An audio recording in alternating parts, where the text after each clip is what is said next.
what happens very often is that people adopt organizational strategies. So they adopt a business strategy, then they back from that adopt an organizational strategy that requires certain things be done in a certain way in the organization. I remember, for instance, client service teams in financial services being a big deal. You would introduce client service teams in a world that doesn't have the foundational values necessary to make this happen. Yeah. So you've now adopted a strategy that's going to be counterproductive. So fundamentally, what then one would need to do is to back up a little bit on the organizational strategy and put in place a developmental kind of path that will allow people to come to be able to have the prerequisites in place to partner better. Right. And that's entirely possible. I think people's values do not change over time as much as they evolve. And they evolve based on the skills that we acquire. So very often people say, do values change? That's one of the questions one could ask.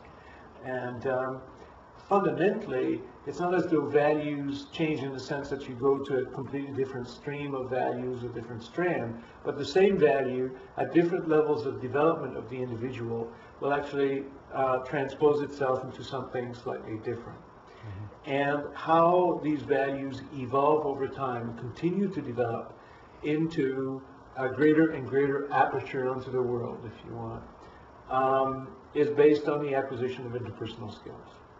So if somebody acquires greater interpersonal skills, it will provide to the individual more insights into themselves, how to interact with other people, and will allow them to evolve their values at a faster pace. So I guess another question one could ask then is,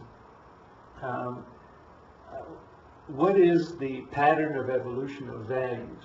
And the pattern of evolution of values is where you move from a more self-centered, more survival-oriented kind of mode to one that is gradually more and more interdependent to the point where at a very high level of development, an adult will feel some world event happening and feel great level of empathy for people that are experiencing that event, even though they're not there themselves. So that's at a very wide level of aperture, if you want.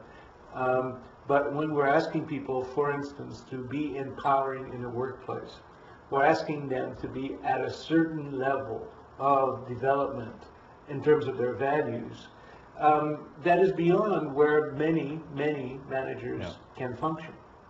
So what we need to do then is back up a little and understand where people's development levels are at and help them acquire the perspective that they will need, values-wise, to actually not only mouth the words, but actually be able to, in a very authentic way, practice those concepts in a way that people can then have confidence that this is truly what's happening.